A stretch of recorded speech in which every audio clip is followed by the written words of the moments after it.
In our headlines on this Wednesday, August 6th, here in South Korea, former First Lady Kim Gon-hee has been summoned by a special counsel and is answering questions over a series of allegations against her. And US President Donald Trump says his trade deal with South Korea offers, quote, tremendous business, especially for American car makers. Meanwhile, the latest average growth outlook for South Korea this year among 8 major global investment banks has been raised to 0.9%. We start here on the local front. Former First Lady Kim Gon-hee has been summoned by a special counsel over a series of allegations against her. Our political correspondent Shin Ha-young reports. Shortly after 10 a.m. on Wednesday, former First Lady Kim Gon-hee arrived at the office of Special Counsel Min Jung-gi in Jongno-gu District for questioning over multiple allegations. This comes after Kim, the wife of former President Yoon Suk-yeol, was summoned 2 weeks ago to appear at the office. Before questioning, she bowed and apologized to the public for causing concern. I am truly sorry that a nobody like myself has caused concern for the people. I will faithfully undergo the questioning. However, she did not respond to questions from reporters about the allegations. This marks the first time in South Korea's constitutional history that a First Lady has been publicly named as a suspect in an investigation. According to the special counsel team, Kim's questioning began at 10:23 a.m. and she did not exercise her right to remain silent. The special counsel team focused on 5 of the 16 allegations made against Kim on Wednesday, starting with her purported role in manipulating stock prices. Other allegations include interference in the candidate nomination process during past elections and receiving luxury gifts from the Unification Church through a broker. Since Kim did not agree to be video recorded, the face-to-face questioning took place without it. Ahead of the questioning, Kim's representative said she would answer questions as fully as possible without refusing, but wants to avoid questioning after 9 p.m. due to her poor health. Earlier, they requested to separate the questioning by each allegation or to finish before 6 p.m., but the special counsel team refused, saying she would be treated like any other suspect. Shin Ha-young, Arirang News. President Lee Jae-myung has called for a thorough probe into POSCO E&C following a series of industrial accidents involving its workers. According to presidential spokesperson Kang on this Wednesday, the president has ordered a detailed review into whether safety protocols were followed and whether the incidents were preventable. He also instructed officials to look into all possible legal actions, including revoking the company's construction license and banning it from public tenders. Back on Monday, a worker was seriously injured at a highway construction site overseen by POSCO E&C. There have been 4 losses of lives at the company's construction sites this year alone. The ruling Democratic Party will expel 4-term lawmaker Lee Chun-seok over allegations of illegal stock trading. Now, Lee withdrew from the party earlier on Tuesday, one day after he was caught on camera engaging in stock transactions on his mobile phone using an aide's account. Now, his action drew strong condemnation amid the government's push for stock market transparency. The party, for its part, on this Wednesday pointed out that members who leave the party to avoid disciplinary action can still face expulsion. The DP also tapped 6-term lawmaker and former Justice Minister Choo Mi-ae to lead the Judiciary Committee, a post that Lee Chun-seok previously held. Also, according to the top office, the president has called for a swift and thorough investigation into the matter. In other news, US President Donald Trump says his trade deal with South Korea offers, quote, tremendous business, especially for American car makers. Our Lee Seung-jae has the latest.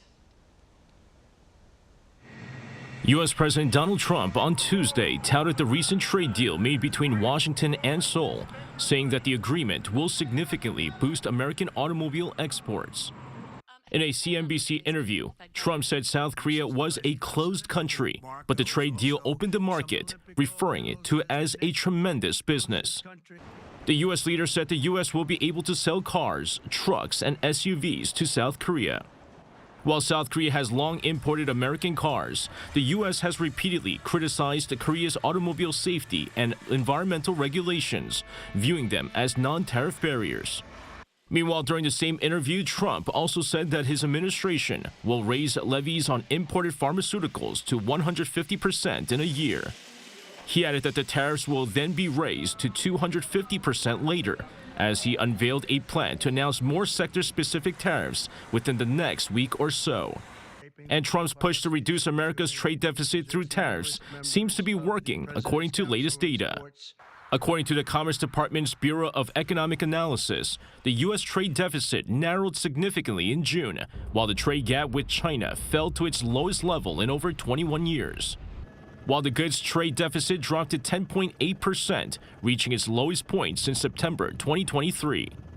However, beyond the trade figures, the U.S. economy is showing signs of strain as key measure of activity in the U.S. service sector stalled in July, with businesses citing rising costs and growing uncertainty due to the influx of new import taxes. 이승재, Arirang News. Meanwhile, in a rather promising turn of events, global investment banks have raised their growth projections for South Korea this year. Our correspondent Moon Ji-young has more. Major global investment banks are raising their forecast for South Korea's real GDP growth this year. According to the Korea Center for International Finance, the average 2025 growth forecast for South Korea among 8 major global investment banks stood at 0.9% as of the end of July. Notably, J.P. Morgan, which had previously held the most pessimistic view on the Korean economy, has significantly upgraded its economic growth forecast by 0.2 percentage points to 0.7% in just 2 months. Following the Bank of Korea's second quarter GDP announcement last month, J.P. Morgan assessed that Q2 GDP growth slightly exceeded market expectations, driven by strong exports and an increase in manufacturing.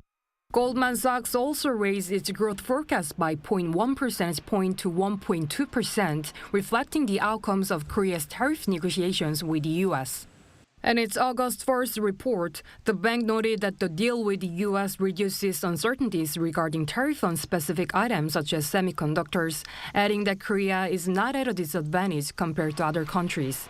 Regarding whether the Bank of Korea will also raise its forecast and its revised economic outlook this coming August, an expert noted that while the uncertainty from the tariff negotiations is easing, potentially improving our exports, it's still unlikely that these agreements will drastically raise the economic growth forecast.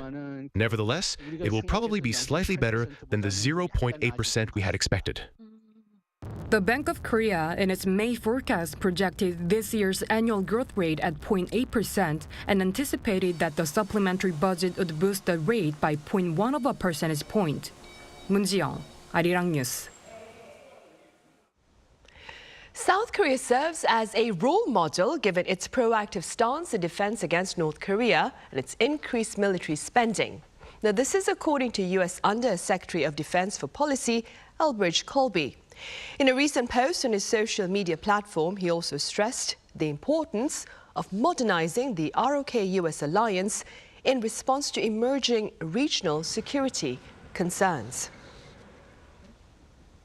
And South Korea says it has completed the dismantling of loudspeakers directed toward North Korea. Some 20 speakers along the frontline areas have been removed and will be stored at nearby military units. This latest move follows the suspension of loudspeaker broadcasts by the Lee Jae-myung administration as it entered the top office in June. Now, North Korea has yet to acknowledge this latest extension of an olive branch.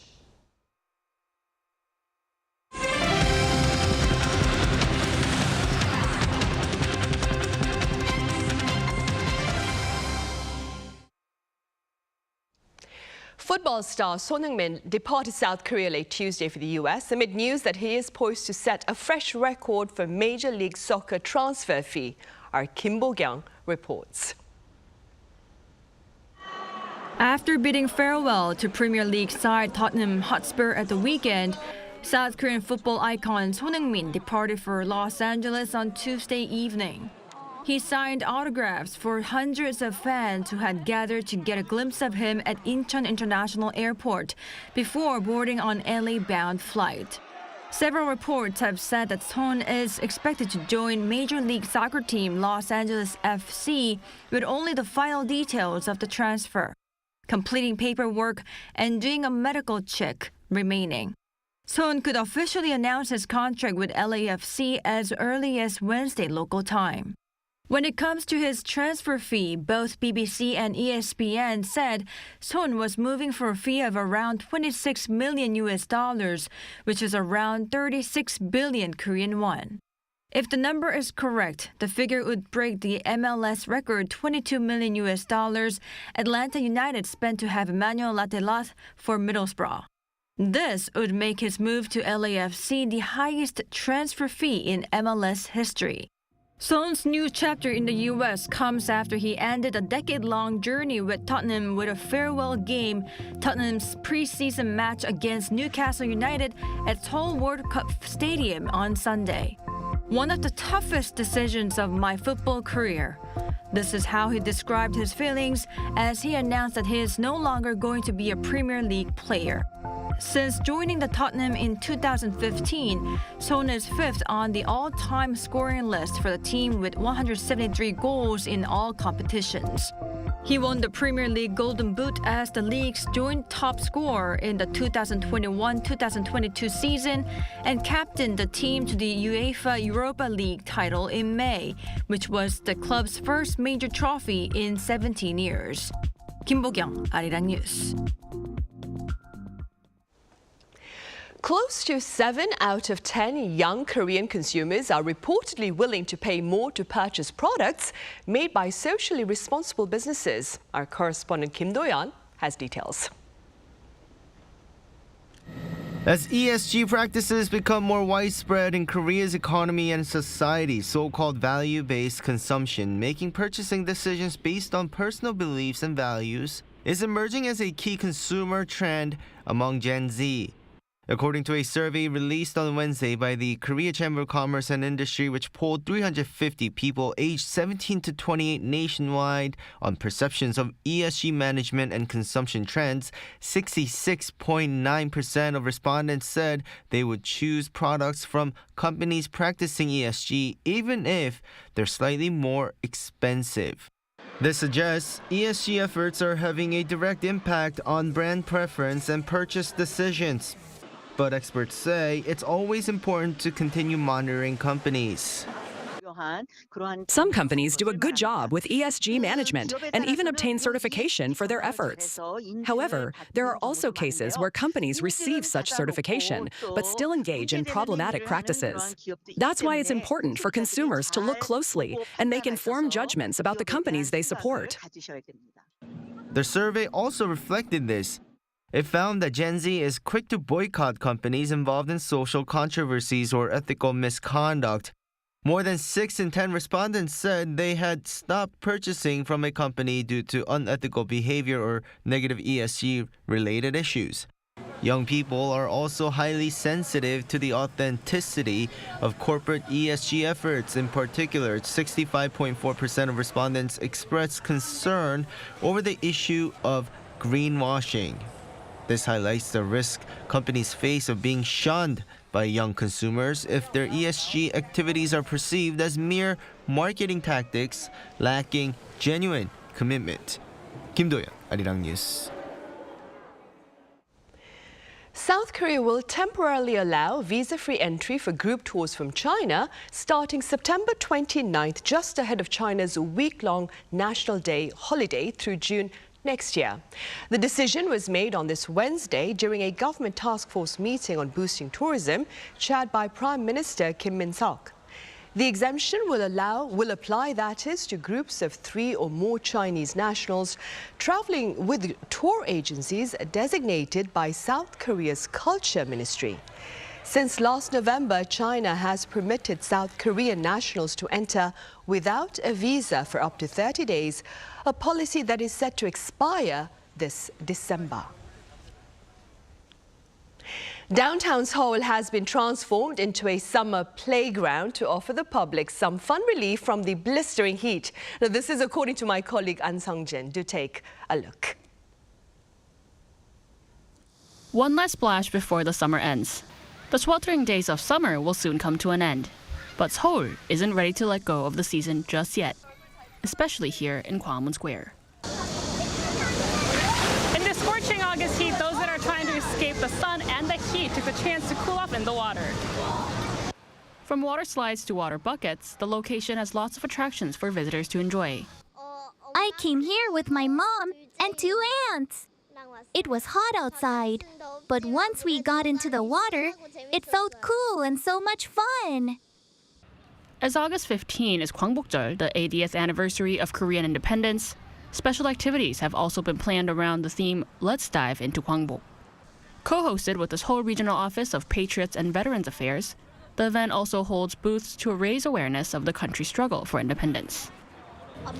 We got to swim and do some hands-on activities.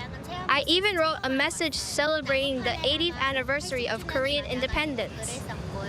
By transforming the urban landscape into a summer playground, the 2025 Seoul Summer Beach offers some relief from the heat in downtown Seoul. We organized this with the idea of creating a summer getaway right in the middle of the city. We started it to add some fun not only for visitors from around the world, but also for locals. We're glad that so many people came to enjoy it in the heart of Seoul. The event runs until this Friday, so before summer is gone, why not take a dip in Gwangbok Square? An Sung-jin, Arirang News. Sales of translated Korean books at stores overseas have surged following author Han Kang's winning of the Nobel Prize in Literature last year. According to the Literature Translation Institute of Korea, sales of literary works that it supported via translation and publication soared some 130% on year in 2024 to amount to around 1.2 million books. What's more, international sales of Han Kang's 19 works rose fivefold to 150,000 last year compared to 30,000 in the year 2023. And beyond the surge in book sales, author Han Kang's Nobel Prize acknowledgement has reignited interest in the art of reading, especially within the academic arena. Our Cha Yun-kyung explains. Students in a school class offer reviews on the works of novelist Han Kang, winner of last year's Nobel Prize in Literature. Some students make videos while some make props that appear in Han Kang's work, reminding themselves of its meaning. I could feel the pain of our country as novelist Han Kang shared the heartbreaking story of grief. I began to think deeply about creating positive change in our world. The Read, Walk, Write program run by the Incheon Metropolitan City Office of Education is an integrated educational approach incorporating reading and writing to engage closely with real-life issues. Students get to read the work in English afterward to improve their foreign language skills as well as their understanding of general culture. My biggest concern at school is always to make students read more. I can feel that reading has become one of the cultural movements among teenagers through the Read, Walk, Write program. Teachers who implemented the program gathered together and shared their achievements of the program. The Education Office is planning to transform Incheon into a city of learning by fostering the growth of students and society through the program. Cha Yun-kyung, Arirang News. Blackpink member Roje has been honored with 8 nominations at this year's MTV Video Music Awards. Now, 8 nominations is the highest number ever for a K-pop solo artist. Roje has been nominated for Video of the Year and a Song of the Year for her duet 아파트 with pop star Bruno Mars, among others.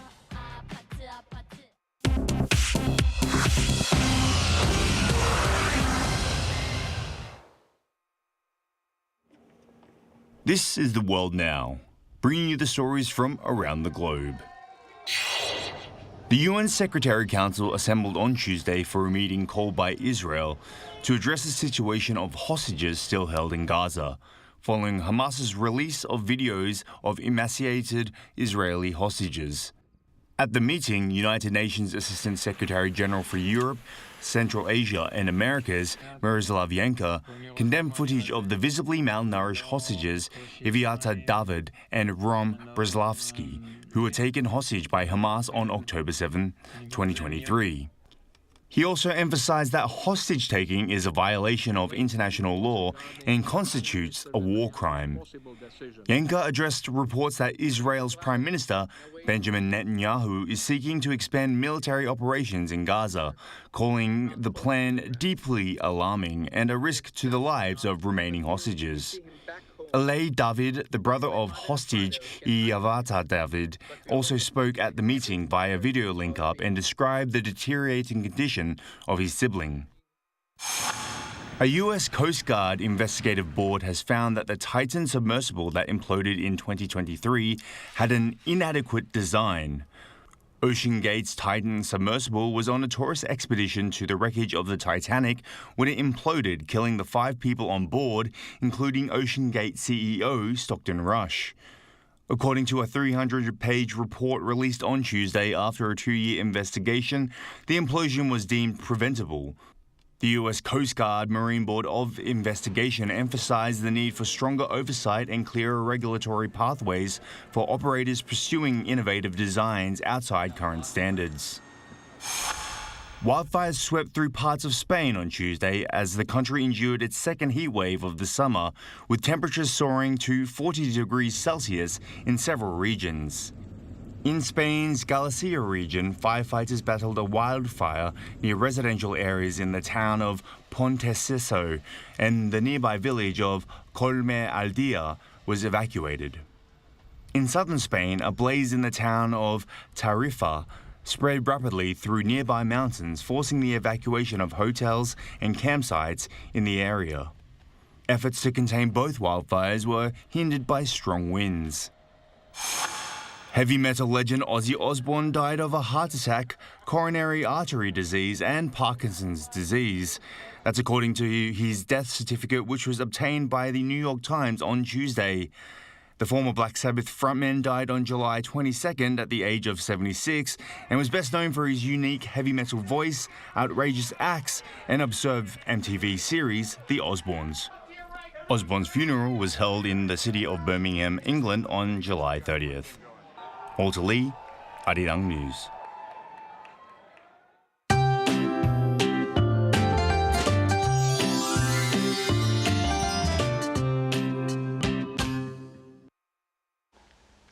Rain has made a comeback and was coming down hard in the northern parts of Korea, dropping heavier rain in parts of Gyeonggi-do and Gangwon-do provinces. But from tonight, southern regions will be seeing heavier rainfall into tomorrow morning, and Jeju Island will see rain all day tomorrow.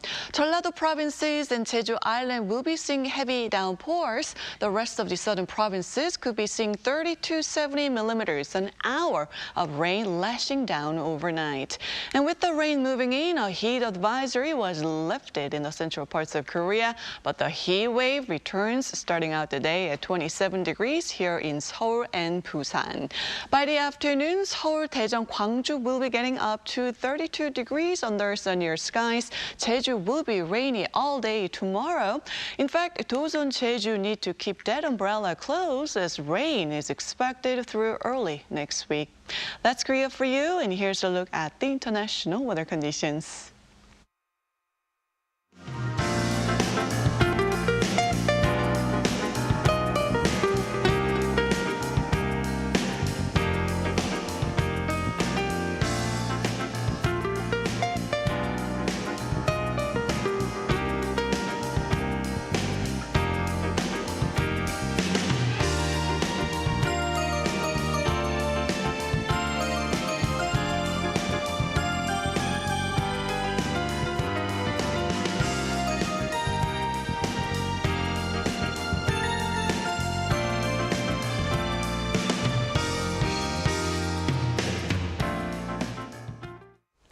Right, those are the headlines at this hour here in South Korea. As always, thank you for watching.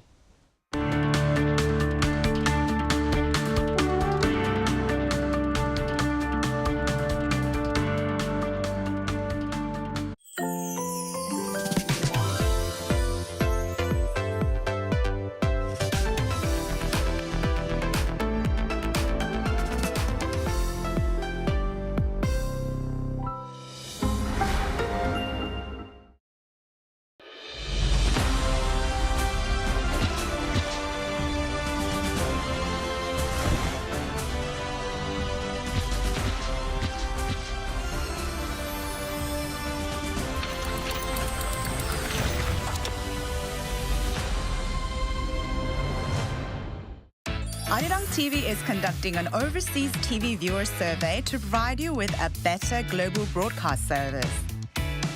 Share your valuable feedback on the Arirang TV website www.arirang.com or mobile application. Survey participants will be selected at random to receive special gifts. 2025 Arirang Overseas TV Viewer Survey. We look forward to hearing from you.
Held its first debate over the weekend. The economy is expected to expand 2.5% this year. Boosting Korea's ties with its global partners on the sidelines of the Status UN Summit.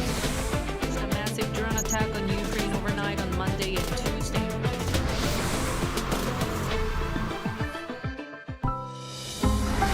Arirang. 코딩을 배우고 싶어? 로보로보로 와. 로보로보와 코딩을 배워. 로보로보와 사고력 키워. 로보로보와 논리력 깨워. 코딩 처음이라면 코딩 교육 전문가와 함께. 로보로보와 시험을 녹여. 로보로보와 목표를 이뤄. 로보로보와 내 꿈을 펼쳐. 미래를 준비하는 코딩 교육 전문가.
Change the way you start skincare.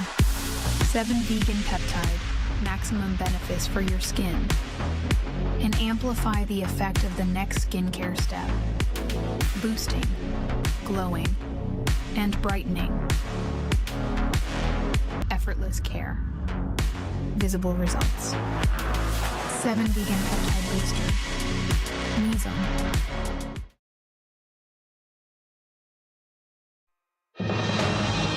South Korea is dismantling loudspeakers directed toward North Korea. We cover this and more in Press Perspective today.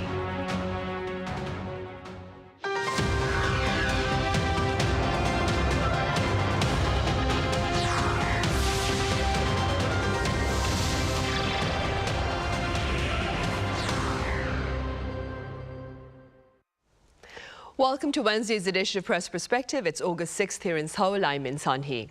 The Lee Jae-myung administration is seeking a peaceful approach to stability on the Korean peninsula. That being said, in our panel session today, we address the prospects of this policy. For this, I have Thomas Maresca with American news agency UPI here in the studio. Thomas, welcome back. Thanks. Great to be here. I also have Chun So-ram, a former reporter with Radio Free Asia, with us. So-ram, it's been a while. It's great to have you here. Glad to be here.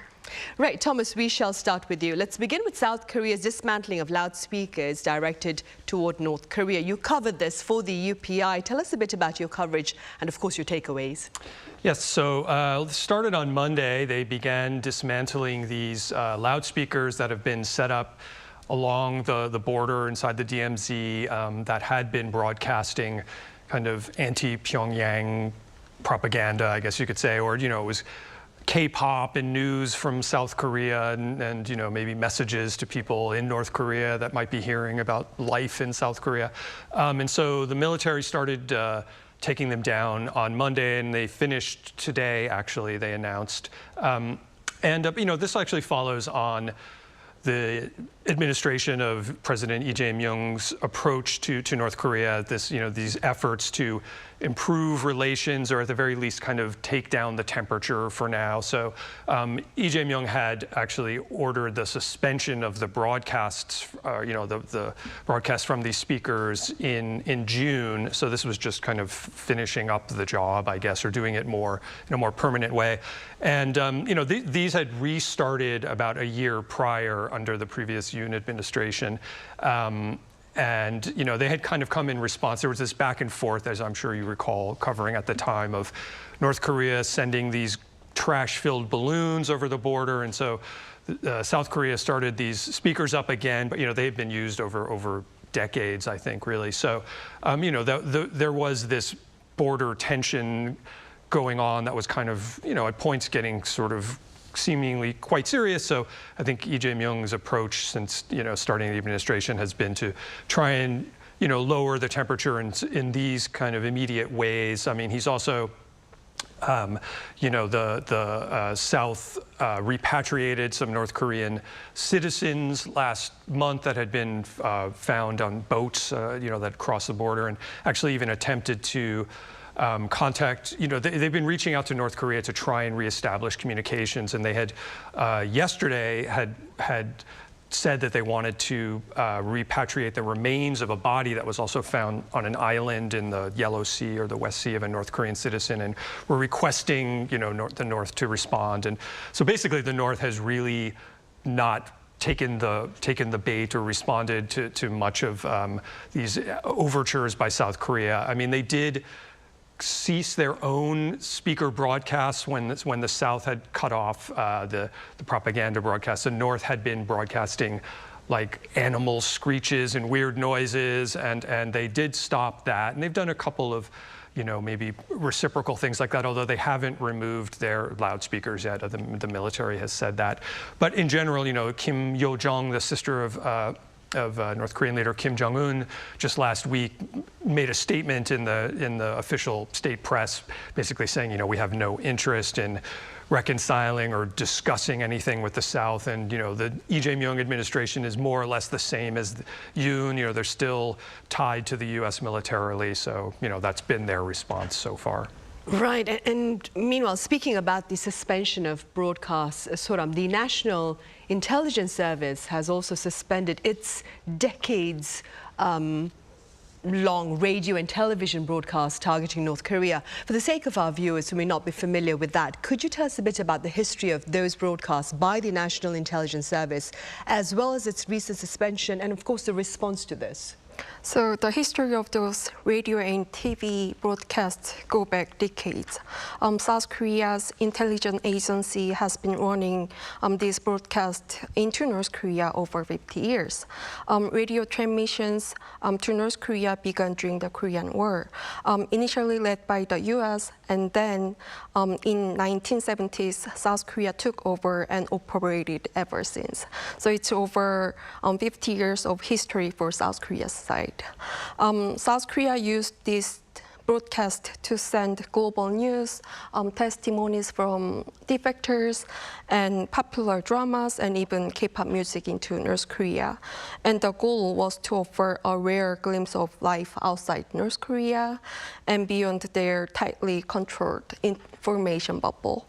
Then in July, South Korea's National Intelligence Service, or NIS, suspended all radio and TV into North Korea just weeks after Lee Jong-seok was appointed as chief of NIS by President Lee Jae-myung. Over the years, South Korea's loudspeakers were turned on and off depending on the political situation. But unlike them, radio and TV broadcast had continued without interruption for more than 50 years until now. The decision faced criticism for North Korean human rights advocates. They warned that it could make it even harder for ordinary North Koreans to access information from outside. And for many people living near the border, radio had been one of the few lifelines to gain outside information. And now signal is gone without explanation. Interestingly, officials confirmed that shortly after South Korea stopped the broadcast, North Korea stopped jamming signals on most frequencies that used to distract South Korea's radio signals. The number of jamming channels dropped from 10 to 2 or 3, suggesting that Pyongyang may be responding its own way, even if it's not publicly. Right. And against the backdrop of these efforts by South Korea to re-engage North Korea, your agency, UPI, Thomas, recently published a piece including the thoughts of pundits with regard to what was called a one-sided courtship of North Korea by South Korea. Could you walk us through the concerns that were shared? Yes, so this was just an opinion piece written by someone, No-seok Choi, used to former chief editor of the Gyeonghang Shinmun here. So these are his opinion, his words, but basically he was actually basing it responding to this NIS ending these radio TV signal broadcasts. That was kind of the impetus for it, and making the argument that this administration's policy towards North Korea is in danger of maybe giving away too much unilaterally, and I think he kind of praised the idea of stopping the broadcast and seeing some, the propaganda loudspeakers, and there was some reciprocity from the North about that, but then I think he was mostly arguing that there's something, you may actually be losing something valuable through these radio broadcasts, that's like, are you giving up too much in this effort to kind of, ameliorate the relationship with the North or make nice? And, so it's obviously a question I think is worth looking at, but, it certainly reflects an ongoing debate, I think, that's also gone on for decades, really, about how to engage with the North.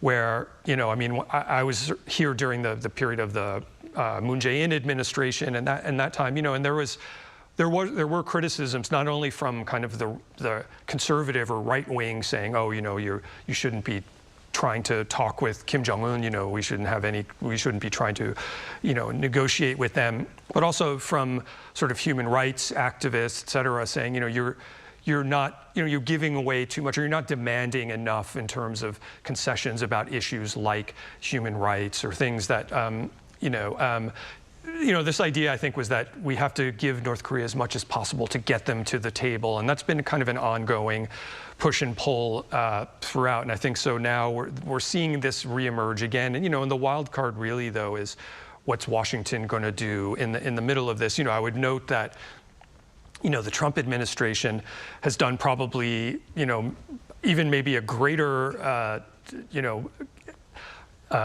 step towards dismantling this information flow into the North by defunding Radio Free Asia, former, and Voice of America. I mean, there's been a lot of criticism of that, not just within North Korea, but in other sort of totalitarian regimes. And so I think there's, this question has been floating around whether Trump is going to have another summit with Kim Jong-un, in this sense of what is he, what would possibly be on the table and what concessions could be made. So, that's a question that exists, domestically, but also I think the Washington factor is going to play a large role in, how this goes forward as well. Right, for sure, which is what quite a number of pundits have been saying, of course. And in the meantime, Soram, North Korea, for its part, has been adamant, as Thomas mentioned earlier, adamant about its animosity with regard to the alliance between South Korea and the US. Do remind us a bit about what North Korea's Kim Yo-jong, that's Kim Jong-un's sister, said, which some people claim is her remarks were playing nice with the US while quite tough with South Korea. Could you tell us a bit about that? Kim Yo-jong recently issued what some experts call a twin warning to both Seoul and Washington. On one hand, she rejected South Korea's gesture, accusing President Lee Jae-myung's leadership for blindly trusting U.S. alliance and maintaining the same hostile position as previous leader.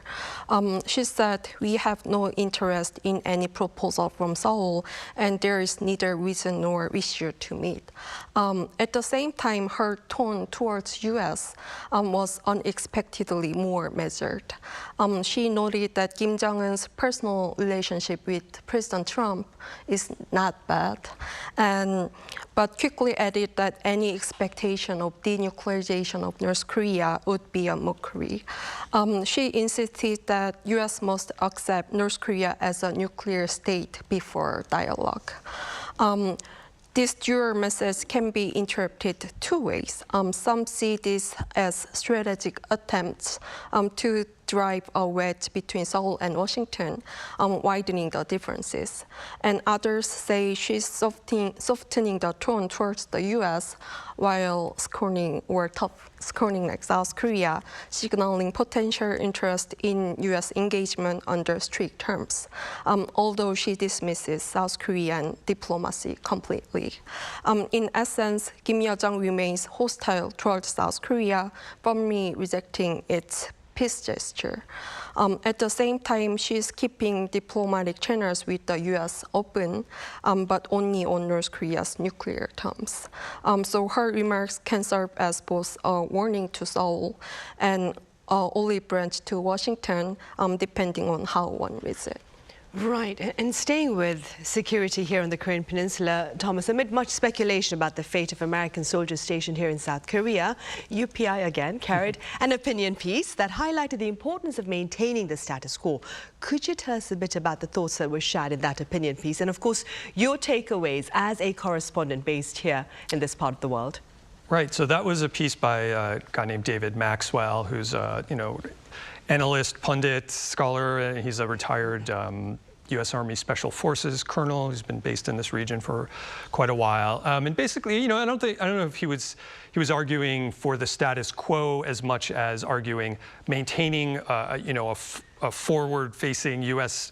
troop presence, but he was also responding to news that's been around, and as you mentioned, this idea of potential U.S. troop drawdown or kind of repositioning in the region, in response to sort of the Indo-Pacific strategy and the focus more on the China threat.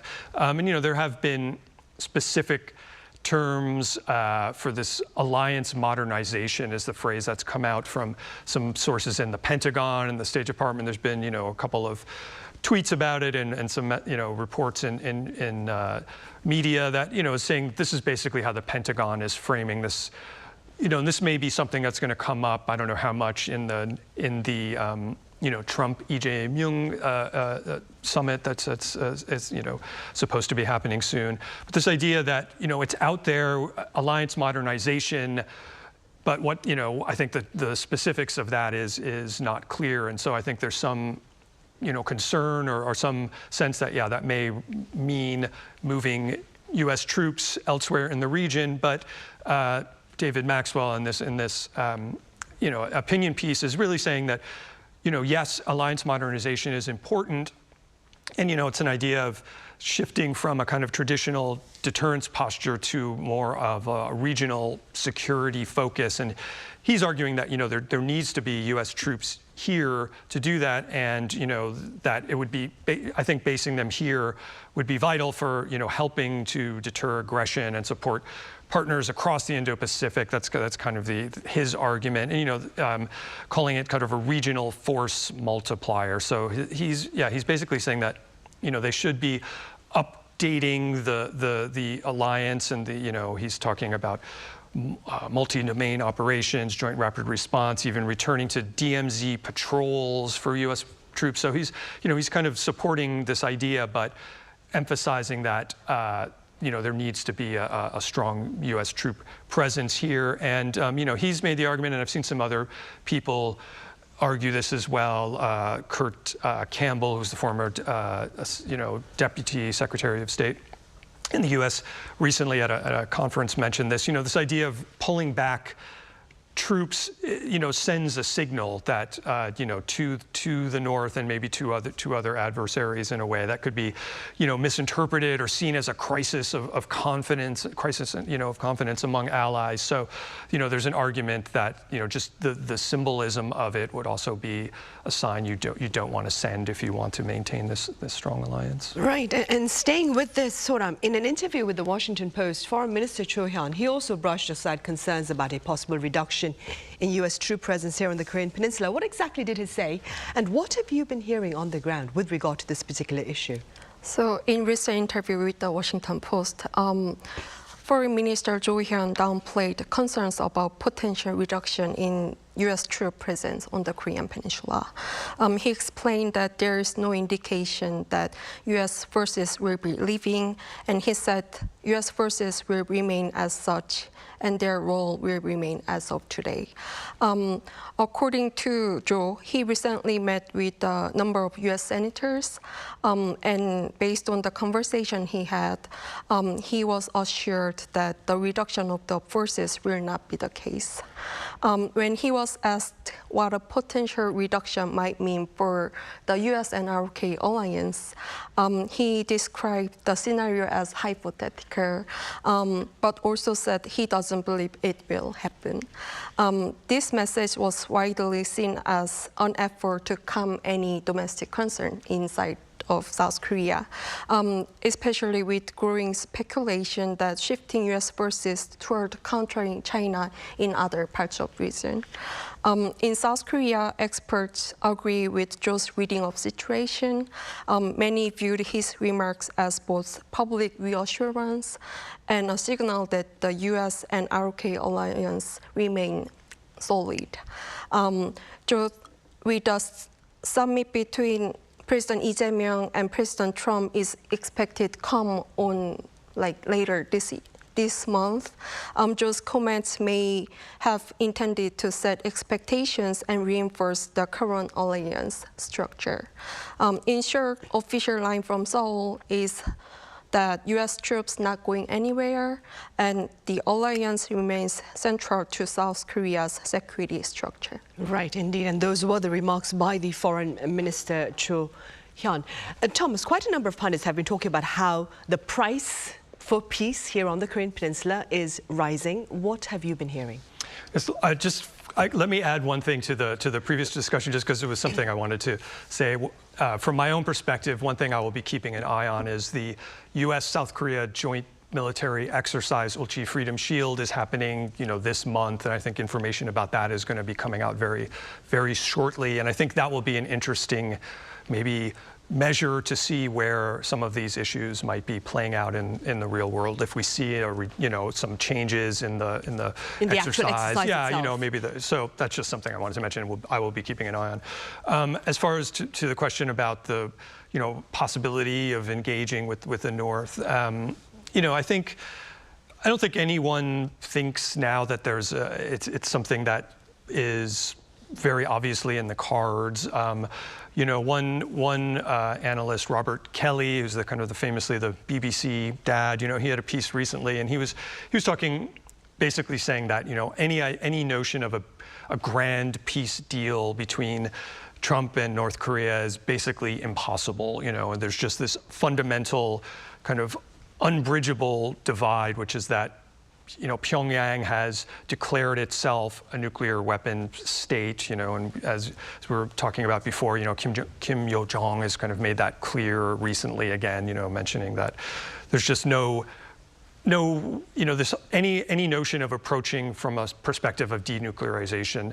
North Korea is instantly, rejecting and saying, you need to recognize us as a nuclear weapon state. I mean, that's how they have officially declared themselves. And so that just creates this kind of unthinkable situation, I guess, which is that, if you concede that kind of changes the whole landscape of the nuclear, non-proliferation scheme, and just would kind of encourage states like in Iran or somebody else to say, okay, let's just build our own nuclear weapons if Washington's going to go around and kind of recognize us, maybe not as an official in the group of official states, but there's this kind of de facto nuclear states like the Indias and Pakistans, and I think North Korea wants to be in that sphere. So it's basically the idea that there's just no way to kind of bridge that gap unless short of, as he's saying, an unthinkable concession like withdrawing all